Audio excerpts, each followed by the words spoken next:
All right, Daniel, thank you very much. Here we are again, this time at the end of the year. And it's one of those special clinics where we look back over the experiments from the last 12 months. The title of this clinic is The 5 Most Startling Marketing Discoveries from 2012.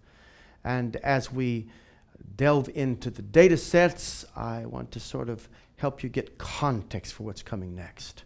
Every year we run hundreds of experiments. The lab has conducted more than 10,000 path tests.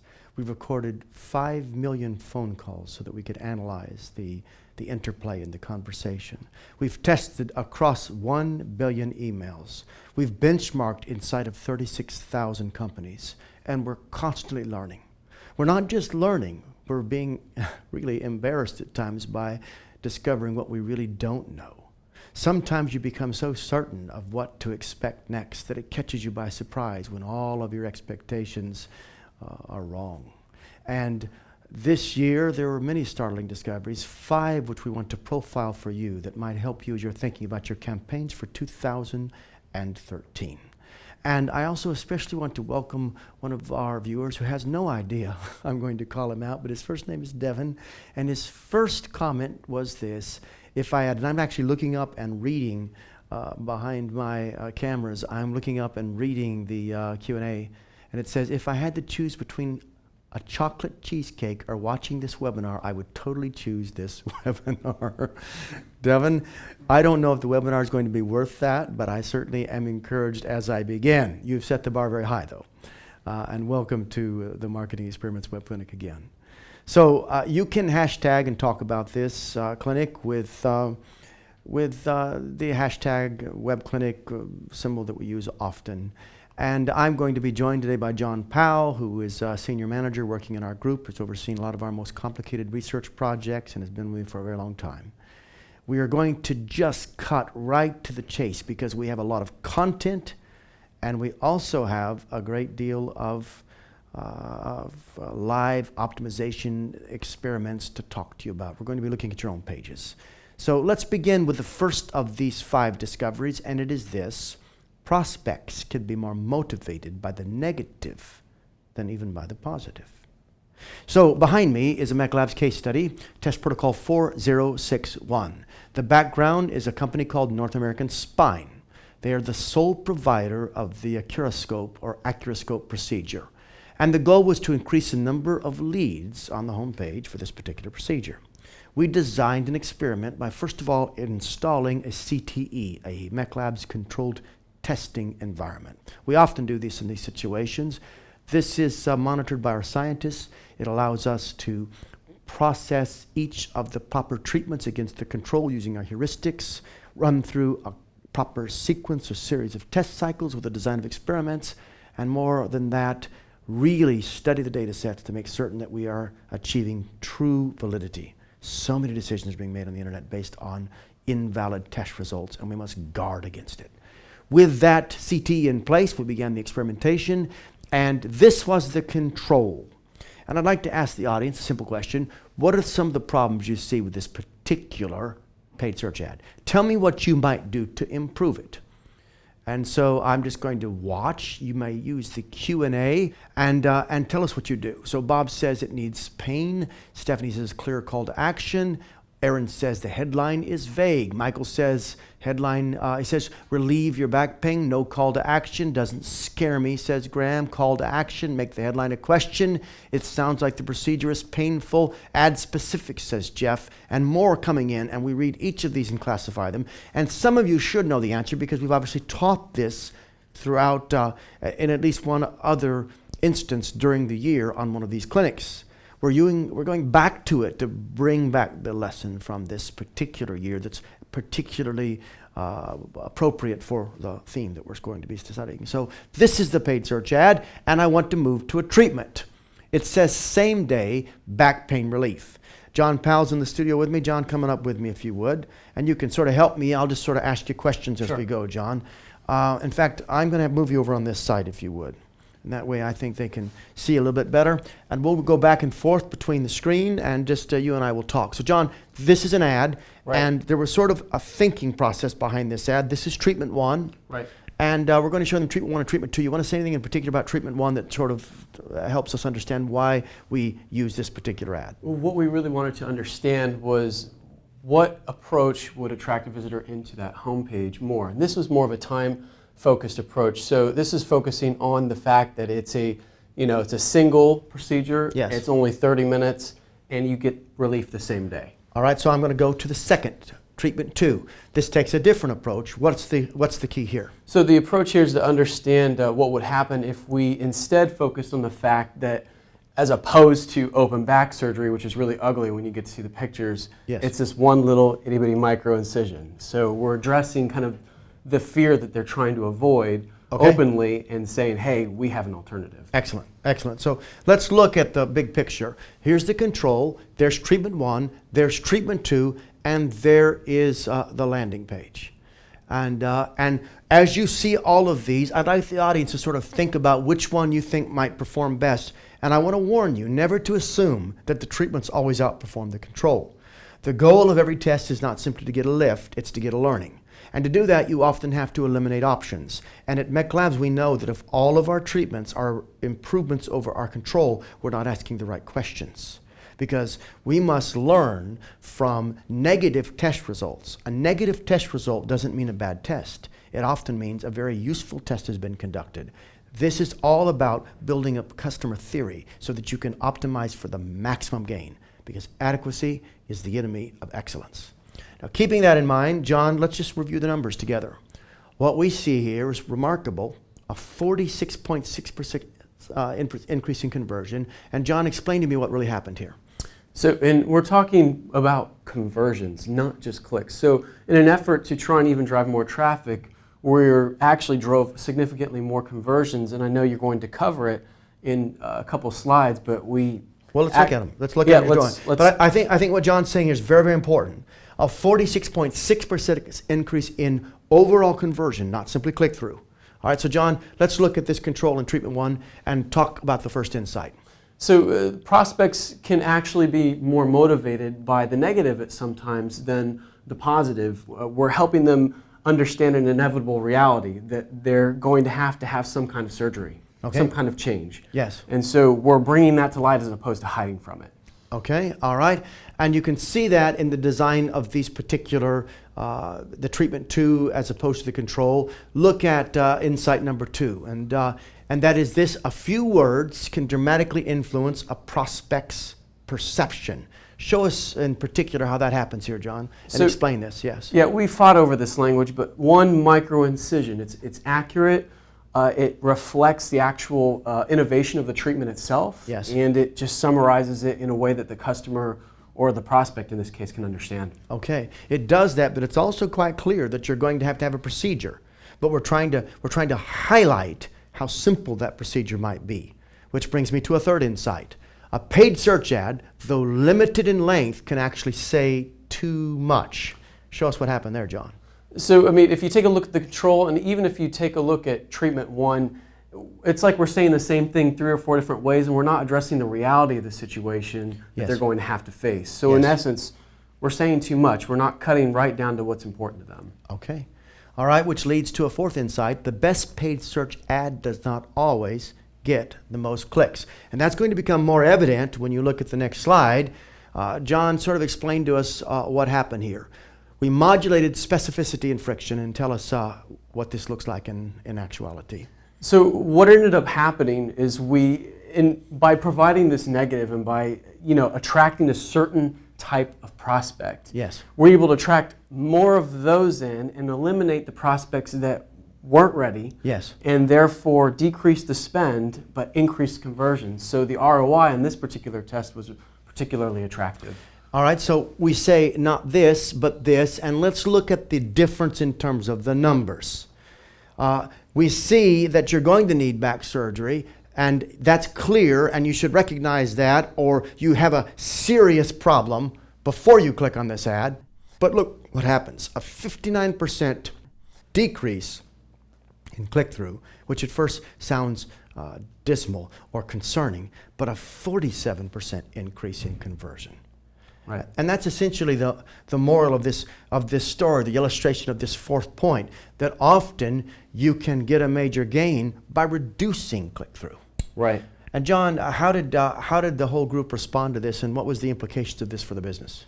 They were ecstatic because we were able to identify a prospect group that they were particularly trying to hone in on. The people who were already been going to the doctor, who are looking for help, looking for a specialist, finding a way to attract them in without overspending. So it allowed us to shape the way in which we found that particular prospect and then drew them in. Excellent. Changed everything in that. Very good. Thank you, Thanks. John. All right, John's going to come back and help us in live optimization. He's got a lot of experience in this, but I want you to know that I have a lot of content. This is going to be one of those very dense sessions.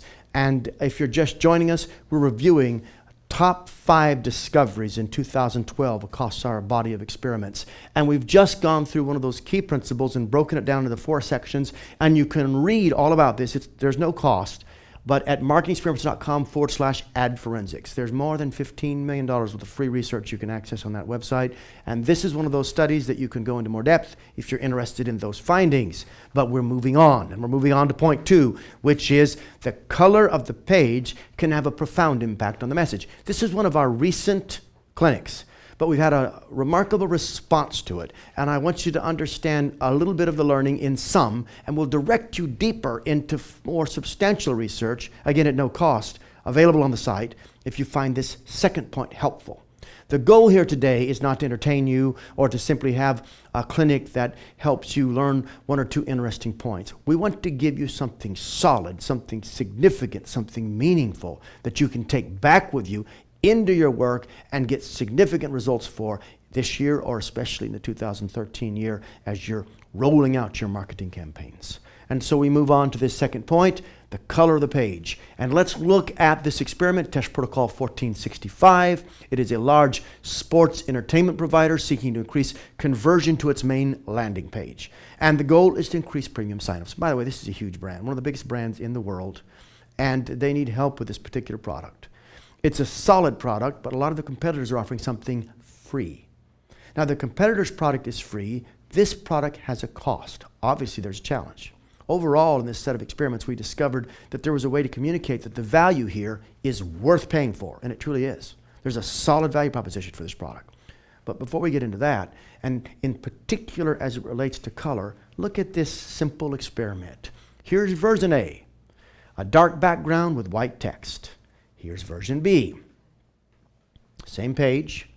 The treatment is just an inverse, a white or light background and darker text. So let's look at them side by side. You can see they are virtually identical except for the transformation in color. What is the result? It is a 10.66% increase. Now listen, I have been saying in this lab for 15 years, beware of inverse color, beware of dark backgrounds and light coloring. They're sexy, they have some design appeal, particular to agencies, but beware, over and over again, they can hurt your conversion rate. Clarity trumps persuasion, and functionality trumps beauty in many cases. Some might say, well, I'm interested in beauty. Actually, so am I. But I think there's a sort of elegant beauty that comes with absolute functionality, and it almost trumps the sort of superficial beauty of glitzy design. Keeping that in mind, let's look at some principles associated with this that might help you take this experiment and apply it even more into your findings. Marketers do not optimize web designs, they optimize thought sequences. You've heard us say that over and over again.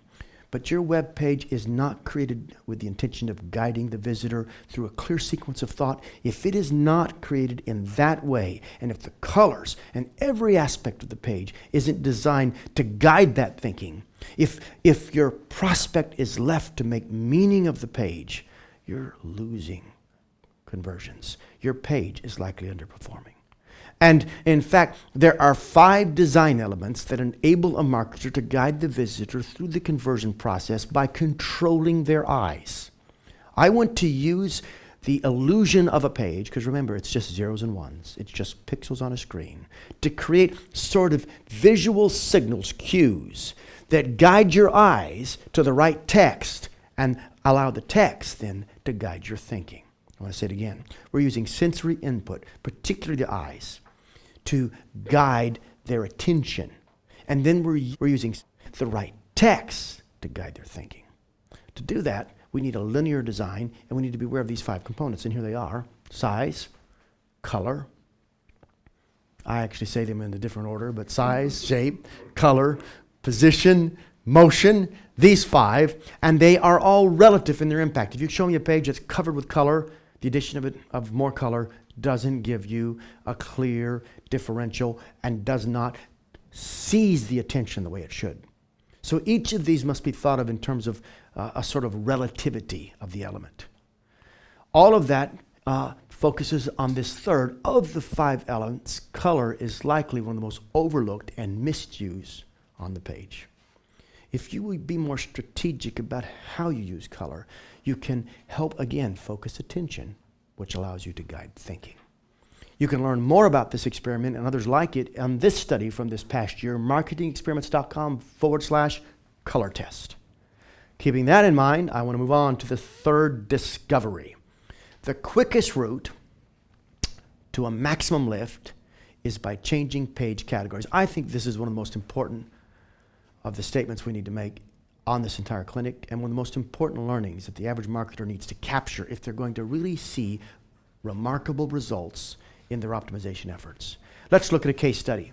This case study is Test Protocol 1429, and the company is an automotive head gasket repair solution.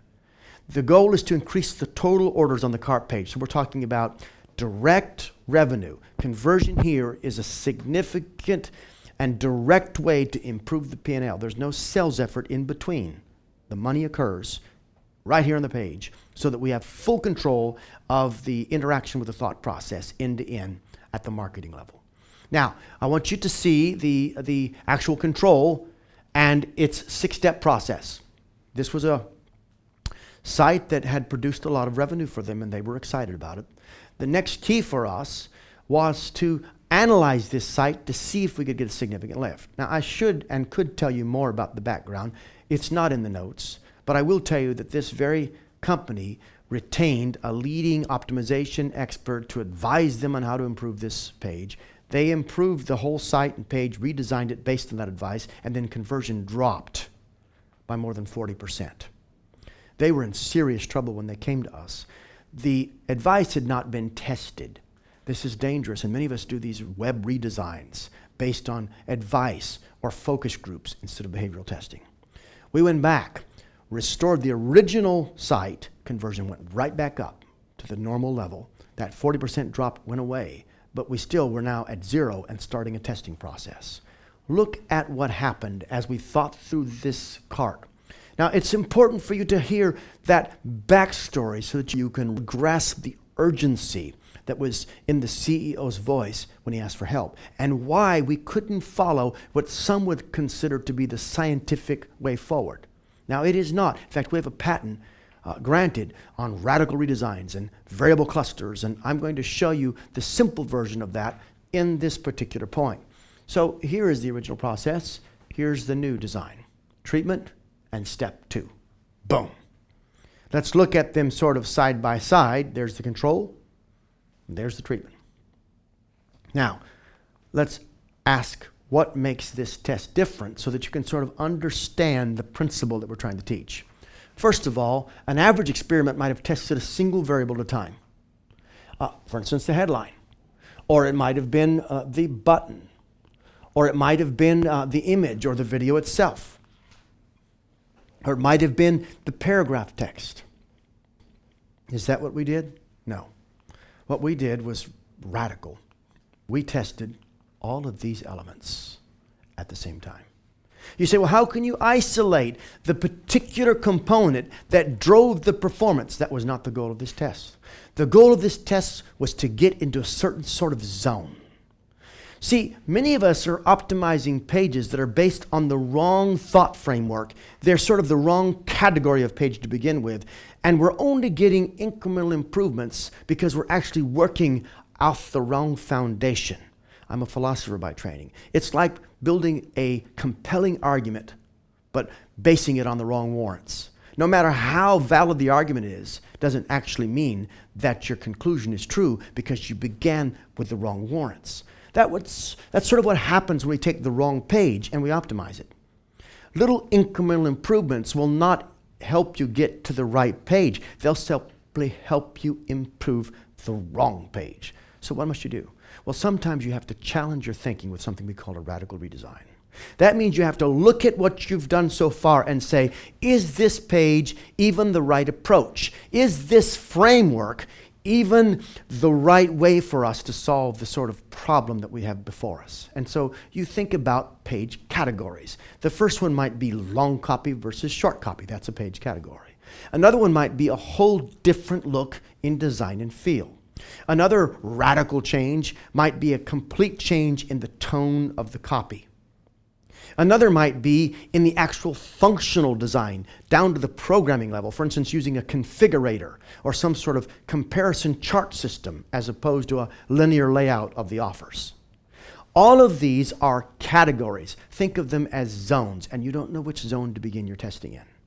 So you don't often start your testing process with some tiny change to a headline. The smartest way in most cases, particularly when you're in the position this CEO is in, which is I need results, I need them fast. I'm not a science lab, I know that you are. I am a business, I've got to reach a certain number in my P&L and I'm behind. What we did was propose a radical redesign, as you see in this case, and test many elements all at the same time. And then once we got into the right zone, we knew that we could go back and refine and isolate headlines and critical components and a whole series of subtests designed to get us to the right place. What you're seeing behind me in technical testing language is called a variable cluster.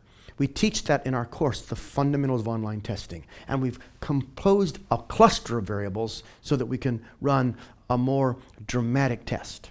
Here's what we discover. Look at the treatment, and look at the explanation that I've just sort of laid out for you already. I like the point that one of our writers, Paul Cheney, wrote in this last piece. He said, every error, every day costs money.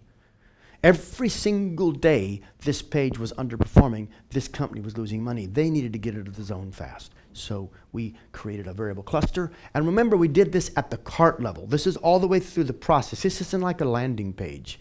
A tiny lift in the cart has a dramatic impact on the overall revenue. But what happened here? Well, the cart's financial performance went up 58.1%. Now think about that. That is a 58% increase in revenue because everything runs through that system you see there. That's where all the money flows. And the increase in the throughput of that pipe, you might say, hits the bottom line. And so it's an example of changing many elements to try and test your way in to the best approach, the best zone. And that's one of the most important lessons that we can take from 2012 and try to communicate to you in this short period of time. So I'll keep going and take you to, first of all, a link where you can read about how we did this, marketingexperiments.com/radical redesign, and then I'll take you on to the fourth discovery. Now remember, if you've just joined us, we're moving through 5 of these points, and then we're going to go to live optimization, look at your pages, and help you think about how you'd approach these things going in the next year.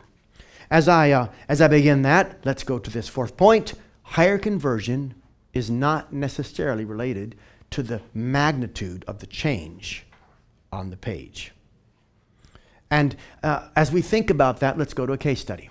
This is Saxo Bank. This is from Michael Agard, who often attends our events. I think he's in the Netherlands, Denmark-based. And the goal is to get visitors to sign up for a free trial. Now, I want you to notice that, by the way, Michael shared this test. Our editors have placed this note on this slide because if you have good tests where you have data that we can validate using our science lab, we're interested in those tests. We may be able to use them to help other marketers, and we may be able to feature your test and sort of brag about you online. Michael deserved this. We analyzed his data sets. He's been at many of our events. He's been through our online testing certification, so he knows how to design a test properly, and he's gone back and gotten result after result, remarkable results. In fact, if you're And he's not a sponsor. We don't do that. But if you're anywhere near him in the Netherlands and you've joined this is somebody who can help you. He's really learned a lot of what we're teaching and applies it all the time. So here it is from the student, and here's the control, the page he had to work with, and next to it is the treatment. Look at the control, look at the treatment. You must notice, in fact, you can see this clear when they're side by side, there's not that big a difference between the two. Control, treatment. A change, but it's not dramatic. But what's the difference in results? 99.4% increase. Now think about that. What happened here is not a change in the visual design equal to, 99%. It's a change at the thought sequence level, and that change is what yielded a dramatic increase in the results. Remember, we're not optimizing web pages. We're optimizing thought sequences. And in fact, look behind me, and you'll notice it's not the magnitude of the change on the page, it's the magnitude of the change in the mind. Critical principle. Here's another one. Marketers must learn to see their web pages through the eyes of the customer. Too often we employ company logic rather than customer logic. This has to be stressed over and over again because we build these pages that make sense to us. They make sense to our management team, but they don't make sense to the average prospect visiting our site. And this costs us conversion every single day. We use different language and we use different logic, and so we get disappointing results. And you can see that in this illustration. Let me move even further to the third point. When we employ customer logic, we discover simple changes that can often have a large impact on the conversion rate of a landing page. Learn more all about this at this particular link, marketingexperiments.com/quick-win. We're moving towards live op, but I'm sort of trying to pull these critical lessons all together and then link you to resources where you can really get to more depth if you need to. Let's keep going. I'm on to Discovery 5. 3 words, 3 simple words can often make the difference. In fact, they can make the difference between adequacy and excellence. So let's think about that, because adequacy is the enemy of excellence. In fact, one of the worst problems on our site is not the page that we see is poorly performing, it's the page that's performing well. The reason this is a problem because we are satisfied with its current conversion rate, never knowing that it could produce for us another 50% or another 60%. It's not broken, so we're not trying to fix it. And this often gets in the way. It is the adequate pages that are often hurting us the most. Sometimes those poorly performing pages are never going to perform well because they're appealing to a narrow segment or because the product itself has a weak value proposition. Just this very day, I was talking to a group that flew into the lab to conduct research, and they were taking training with us in value proposition. Fine group from one of the largest organizations in the world in the healthcare industry. And we were talking about the design of experiments for 2013. And I said to them, as they listed out the way they wanted to approach it, be careful, I said. You're putting your most important, best performing properties in the Q3 and Q4 of next year. As you do that, you're assuming that you're mitigating your risk by working on those lower traffic properties sooner and working on the toughest properties sooner. But the reality is, if you want to hit the P&L for 2013, you need to focus on some of your best performing properties because these already have high performance, and a big improvement there is going to have a huge impact on your P&L. Adequacy is the enemy of excellence, and sometimes those properties which are performing well for us are overlooked as being key opportunities for dramatic improvement. So, I'm going to keep going, and I'm going to take you to a case study, and it's test protocol 1567, and the goal is to increase approved and funded savings accounts. Major bank, we all know this institution, major U.S. bank. And let's look at a couple of key things. Here's the control path. You can see that all we're looking at is layout, and it says save automatically with, and where it says brand, that's the name of the bank, savings account, and then notice those key words right there, learn more. Learn more. And now as you look at that, I want you to notice the treatment path. Save automatically, exact same words with, again, where it says brand, it has the name of the bank, savings account, and then it says open an account. So there's a landing page and an app form.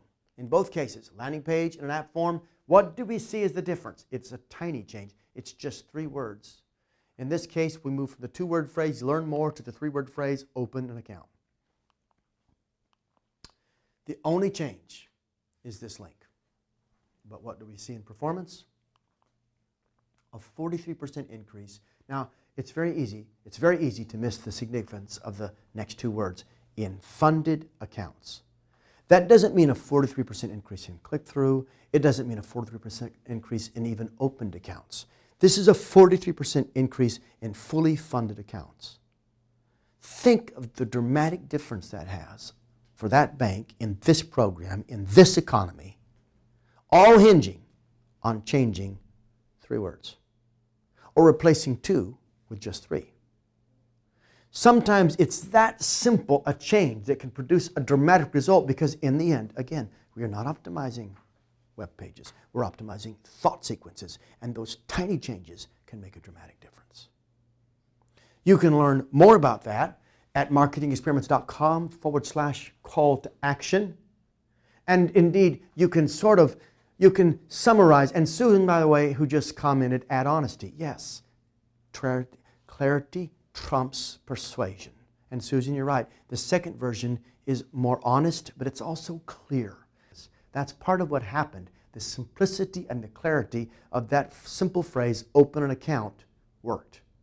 It might not have worked. It might not have worked if people were not at the right place in the series of micro yeses that made them want to open an account. But if they were at that juncture in the thought sequence, it was the very best way to move them forward. And that's why that particular experiment was so powerful. So, I'm going to take you to a summary, and then we're going to do live optimization. And the summary is the 5 critical lessons that we've learned so far. You can get this summary, you can get a written version of today's lecture, and you can watch this whole thing on video. This is me in the studio with John Powell. If you see the 2 of us side by side, I'm very tall. I have a thick head of hair and looks a little bit like James Bond. John is short and squat and pudgy. But my staff is all laughing at me because I'm distorting reality myself now.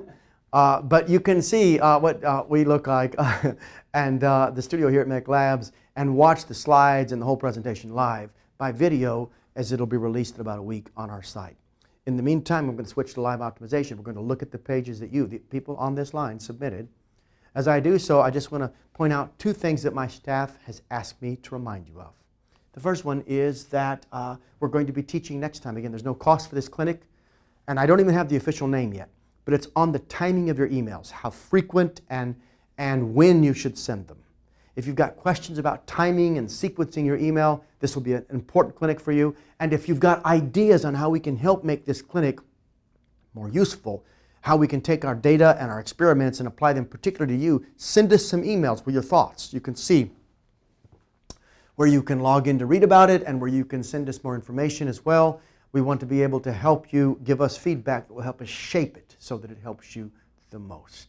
And then I want to quickly take you to this much. And again, this isn't an advertisement either. This is our latest benchmark survey, and we're asking you to participate in it. And if you do so, we want to give you the report on email deliverability. But this is a survey by Marketing Sherpa, one of our sister research groups, that helps us understand how companies are advancing in their email practices this year. It's part of our big email release in research every single year. We invite you to participate, and onward I go to the very first page that was submitted, and it is video blocks. So you can see the page. I've never seen it until this moment. It was submitted by Kelly. He says, we've optimized this part of the funnel extensively, but need new ideas to increase conversion. The 2-part sign-up allows us to capture their email address and then to remarket to them. It's one of our classic techniques, even if they don't complete page 2 where the credit card is required. That's a familiar tactic. Kelly, thank you for submitting the page. Audience, all of you expert marketers, often students who've listened to many of these, talk to us. Let's help Kelly, but we're looking for 2 things now. We want to help one of our colleagues, a marketer who submitted their page. We also want to learn from this particular submission, transferable principles that we can apply to our own websites. So this is the page. What would you do to improve its performance? Text under the headline is too light, says Dave. By the way, Dave's been on a lot of these. I recognize you, and I agree with you, Dave. That text is the wrong color. Now it's bigger, someone says. Add get in front of the headline. Someone's been to that clinic. Good. Hate all caps. I'll just point out that all caps typically hurts the readability of text. You might have got away with it with the top, but putting everything in all caps is probably a mistake also. It's a good point. And more is coming out. So we'll watch your feedback as it's coming in, but I'm going to ask John to step up here with me. And John, give me some thoughts on this particular page and some ideas that you might have, and then I'll jump in. Go for it. So when I take a look at the headline, it appears that you're trying too hard to sell an incentive when really you should be selling the content. So what if you made the headline about the content itself, 50,000 plus clips of video, motion backgrounds, and sound effects. And then, oh, and by the way, you get 7 days, you can access it right now for 7 days free. When I take a look at the conversation that you start with the images, I'm actually more interested in understanding what kind of content, because as a videographer in the past, as somebody who's utilized this stuff, there's a lot of bad content out there, and a lot of it's not even royalty free. Another thing I'd want to understand is how I can use it in the future. So that's something that you could possibly address in the conversation. Those are the kind of things that really stand out to me, but by and far, it seems like you're trying to sell an incentive instead of the actual product itself, with the incentive allowing them to engage with it without having to pay. I think John makes a very good point. It needs to be tested.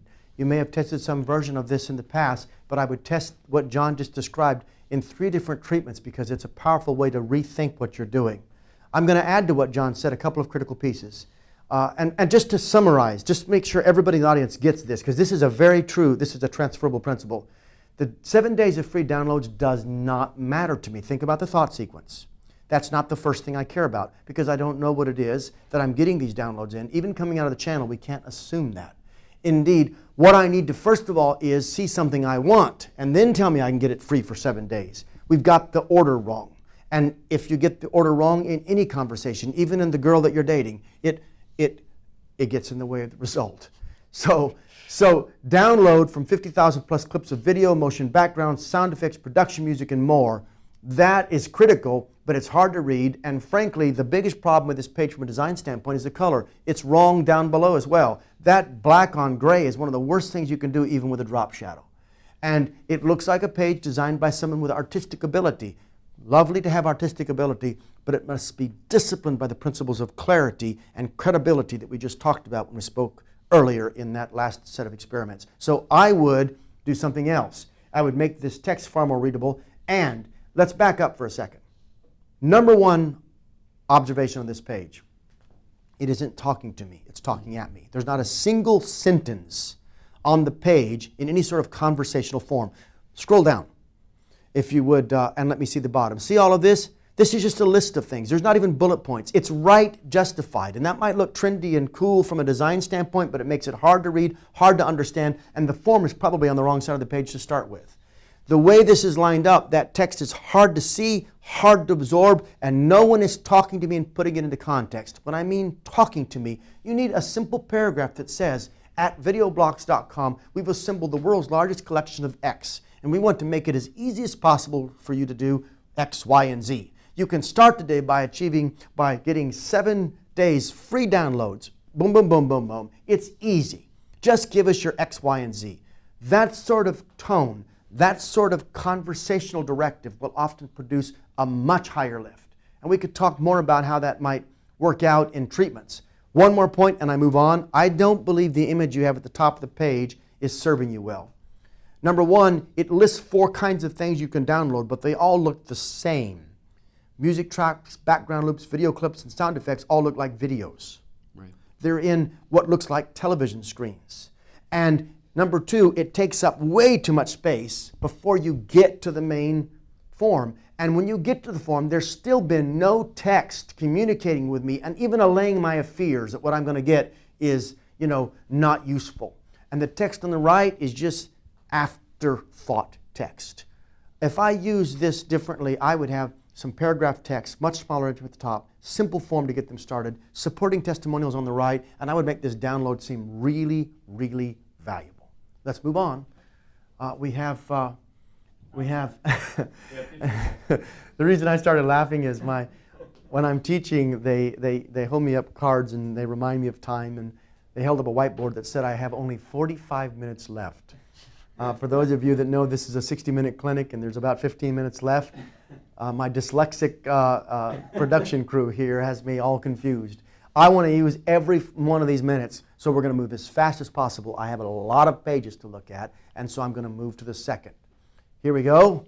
CR England, now hiring drivers. Primary objective, to get truck drivers. This is a nice difference in a site, to apply for employment with us. That's the first time I think I've had a site like this on one of these clinics. And so I would like to look at it with John for just a moment. But audience, take a quick look. Tell me what you do to make this work. Aaron says something very profound. My thought exactly, Aaron. Aaron says it looks like mug shots. And Aaron, I don't know that that's going to matter to your particular audience, but it is sort of funny. It does look like mug shots the way it's laid out on the page. And that's a perspective from somebody completely outside of your industry. Sometimes that's useful to see the way other people might see it who haven't been conditioned. But let's keep going, all right? Another thought here is, oh, by the way, thank you, Bruce. Bruce said we have 60 minutes left. Somebody in our audience, all right? Why should someone apply? Tell me why I should. Too many pictures, looks cluttered. Who are you? Tell me about you before you ask me to apply. That's very important. Who is this for? New or experienced? What certifications does someone need? The copy is too light, in my opinion. The red is ugly. Sort of looks like a bloody highway. Yes, so let's back up for a second and talk of this. And again, I want to say this graciously to Devin. Our job here isn't to demoralize you, and I don't know who built the page, and it probably wasn't you, Devin, but you obviously have responsibility for making it better. And so we're going to look at it as clear as possible to try and get results that will both help you and the entire audience. John, fire away. So the first thing that I see is, just going to say it feels like you're trying too hard to do something that may be as simple as a simple layout, simple page design. This reminds me of the color clinic where we've got so many colors going on. It's really hard to understand what's being said to me without just being everything blasted at me at once. So right away, I would take a much milder color tone. I would create a conversation that somebody can easily engage into. I mean, I can appreciate the simplicity of the language, now hiring drivers, and the 3 points, but even so, it's hard to engage with the colors. When I take a look at the conversation, consistent paycheck, steady miles, are those the right things? Is there enough detail? Are you really asking me to apply now, only telling me 3 things? I mean, what do people typically want to know about a job? They want to know how much are they going to get paid? When am I going to learn about that? How long am I going to have to work? What are the shifts like? Those are some of the concerns that people have. Why aren't those being addressed, or are those addressed in the next page? And also, when I take a look, yeah, the mug shots, totally agree. And then finally, when I look down there below, that really looks like kind of terms and conditions, like beware. There's something that's not right. You should watch out, even though I haven't really read it in full and part in detail. That's the impression that I get. Okay, so John's saying some very important things, and I just want to second some, and then I want to redesign the page with you right now, Devin, to see if I can help you. First point I would like to make is, though, that we have tested color, and the color you're choosing to emphasize, red, is a negative color that in test after test after test has hurt conversion when used in the way that you're using it. You need to test the color. You need to test the image of the face that you're using down by the button. You need to make sure the button looks like a button. It doesn't. The page is too stylish. The page is too satisfying to a designer to be a proper page for communication to a trucker. And I want to start to redesign the page with you right now. Now hiring drivers, it looks like a movie or something at the top of the page, the way that whole top banner is. And you've got the word now hiring drivers. It's in all caps, but what does that really mean? Well, you don't have a sentence that talks to me. It says consistent paycheck, steady miles, stable employment. Really important. I know those are key benefits. But the bottom line is they're just stacked on top of each other with no context. And there's a button that says apply now right beside it, as if that would be enough to get me to make an application. And I can't even tell it's a button. It looks like a wanted poster. So I would approach this completely different. I'd have a headline in the form of a sentence. Every listen marketer and every test I've ever done, headlines need to form a complete thought. Paul is sitting back there. We've run tests. We've even had duels over it. Complete thoughts produce greater click-through. I'm very sad to say. And so you need to know that. And so I would forge a real headline that runs across the top of the page. I'd get rid of that reddish truck-looking banner up there and keep it very simple. I'd have some little banner about who you are, where it says CR England. If that's your company, that would be what I focus at the top in a banner that's familiar to what people expect it to be about your brand. And then I would explain that you're hiring drivers. I would have a really strong headline about that, a subheadline that explains why this is a particularly good opportunity. And you see all those images on the right? I know they're important to you, but I wouldn't use as many. You could accomplish the same thought without that many. And I'd use them down the right-hand side, and I would tell people really clearly what they are, and I wouldn't use gray on gray to say it. People aren't reading the gray on gray. It's hard to read. Instead, I would get into a paragraph explaining why this is a unique opportunity, bullet points to support that, tell them it's easy to make an application, tell them what to expect when they click on the button or they make an application, so you can allay their anxiety and you can minimize the sort of mental friction, and they understand exactly what's going to happen when they do so. I'd make the button look like a button, and I'd invite them to do it now, and I'd give them a good reason to do it immediately. The right side of the page would now be a column that supported the messaging with testimonials and perhaps some of those images you have of the drivers. That's fast. That's what I do immediately. And I want to shift to new pages. John, you want to add one thing quick? It just reminds me of a test that we did with a partner where when we took certain things away that gave the whole page credibility, like additional information, it actually hurt conversion. Yes. We were trying to be stylistic, simple to the point. Yes. To that age group, which is older, yes, it hurt. So one thing that's transferable to everybody listening right now, you have 4 inches, you have 7 seconds to answer 3 questions. Where am I? That's not clear here. What can I do here? You have to really think to figure that out because the images are confusing. Why should I do it? That's not clear either, because even though you say those 3 things at the top, they don't come across in a complete thought. So people are trying to make meaning of them, and then when you finally get to the text, you're more than halfway down the page. The 3 most important questions to be answered at every single page are not being answered here, in the right way. So the good news is there's a huge upside. I bet you can really increase performance for this page. Let's move on. Live up. Transcendental Meditation Program. Devin, if we discouraged you, look, there's hope. Here's a website. Go there. Transcendental Meditation. I hope you're not mad at me for saying that. Joachim submitted this page. The goal is to get people to sign up for a free introductory lecture. And so, audience, take a look at this page and tell me how we might make it work better. All right? So, call to action, says Nina. What is the goal of the page, says Mitch. I think the goal, they said, is to get people to sign up for the lecture, but it's not maybe clear on the page. Too much going on. Remove 90% of the content, says Brad. No slider, says Kevin. Start again from scratch, says Yannick. Rick says, where is the sign-up process? And Elizabeth says very helpfully, who's the dude in the beard? All right, so I have the page, and we're running tight on time, so we're going to make every moment. We have 7 minutes. I'm not going to do anything up till 5 o'clock except optimize pages right to the end. John, give me your top 3, not even the whole page, top 3 changes you would make. Headline, call to action, and competing calls to action. So headline, let's get a complete sentence, a complete thought. Call to action, where is it? I need to see a main, where do I go next? And then competing calls to action, everything on the left, get rid of it or do something else with it. Excellent. I think John's making valid points on all of this. I think the old design of the page sort of keeps you from being able to absorb it properly. The left column is too wide and gets in the way of what you're trying to say. And so you need to redesign the page with a key headline, an invitation to do some things that you're talking about, but drive them towards a simple call to action to sign up for this particular introductory lecture. There's too many things going on with this page. Too many blue links that say more. Too many subheadlines without enough text underneath them to justify their existence. Too many different sorts of graphics in the left-hand column, pulling their eyes away from the text in the right-hand column. And you've got a video there in the upper left-hand corner that gets in the way of the message. It's in the wrong part of the page. That Ellen DeGeneres video should be over to the right, lower down the page, pull their eyes through the page, use those 5 elements, size, color, motion, shape, and position to order the way they feel this page. You do have a vertical layout. This is good.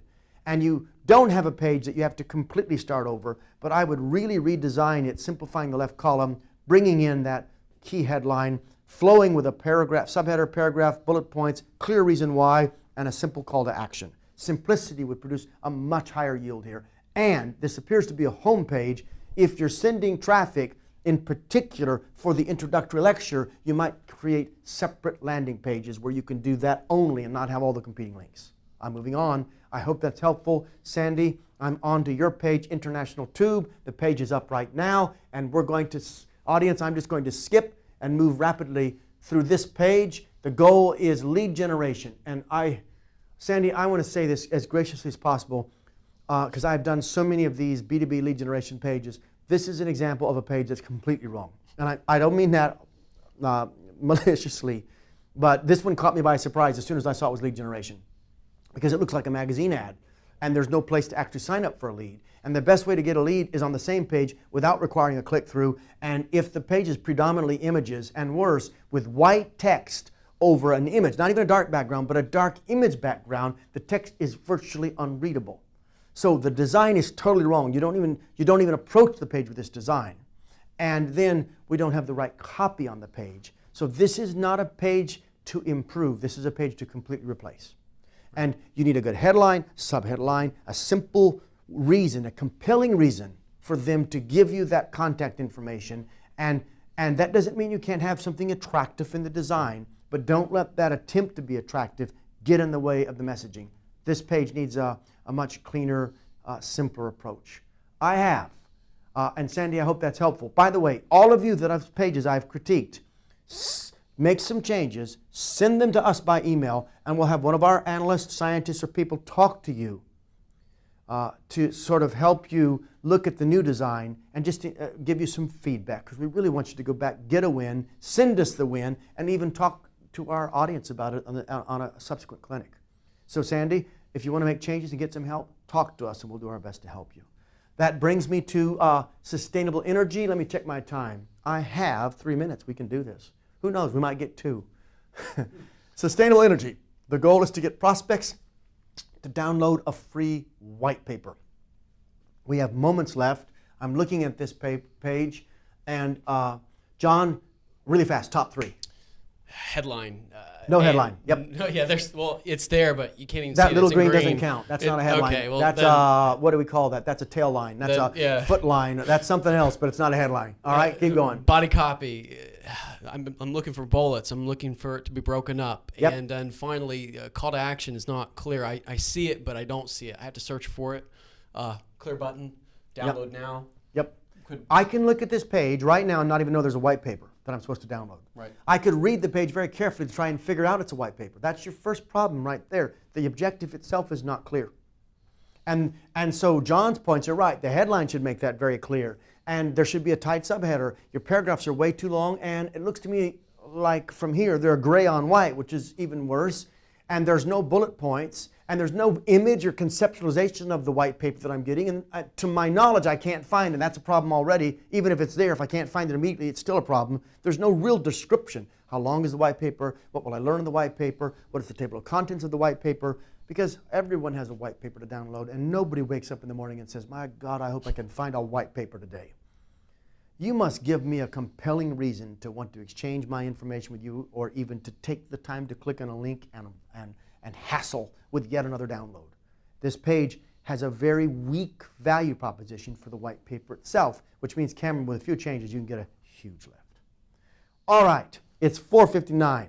Cameron, if you want to make those changes or get some help, get a design over to us and we'll give you some comments on it. And it is, let me see, I think I'm totally out of time, but I do see we buy cars. I do have 40 seconds. Go for it. 40 seconds, Go for we it. buy cars. Ramsey Ford will buy your car even if you don't buy one from us. It's lead generation, but there's no place on here for me to give you my contact information. Not directly, not a form. And it's a page with 1, 2, 3, 4 at the top, and it looks like 6, 10 different buttons to choose from. Every time you put competing options, you mitigate conversion. So give me a simple reason to believe that you'll give me the best price for my car and no hassle. Simplify this page with that sort of messaging and a single form where I can submit basic information, and you'll get far greater results than you're currently getting at present. There's a way to design this page with absolute simplicity, addressing my anxiety. And the key to a page like this is anxiety. Of course you'll buy my car. Anybody will buy my car. Depends on what I'll sell it for. The reality is, I need to feel like you're going to give me an honest deal, keep the transaction simple, I can get the money today, and it's going to be that sort of clarity and the relief of anxiety and friction that will get me to move my mouse and give you the information you need. All right, audience, has this helped you today? Our time is up, and so is our year. We've got another year of research coming. John, thank you so much for your help. Appreciate it. I am grateful every time you take a moment to invest in helping us learn, participating in our learnings. And I'm watching all of your feedback as it's coming in. It's really the most encouraging thing that we have. Beck Labs is an institution more interested in transforming thinking than we are becoming a great large business. And the feedback from you, the success of our students, and the growth of our research partners is all just vital to us. It's what motivates us as we go into the next calendar year. I say that to say that if you enjoyed today, the most important thing you can do to help us is to share with somebody else that they might want to attend this webinar or get involved in our list, join our community, help us all learn together. And I thank you for all the kind words. Daniel Gonzalez, I recognize your, we have thousands of people in a year attend these events, thousands upon thousands, but I still recognize many of these names. Thank you for being with us again, Daniel. And I appreciate, and Marty, I see you. And yes, Marty, we do. Man, I haven't seen your name for a long time, but I think you've been on here before. And Marty, we do. We have replays. Somebody's asking that question. Full video. You can get this broadcast and watch it. Thank you all, and we'll see you again in 2013.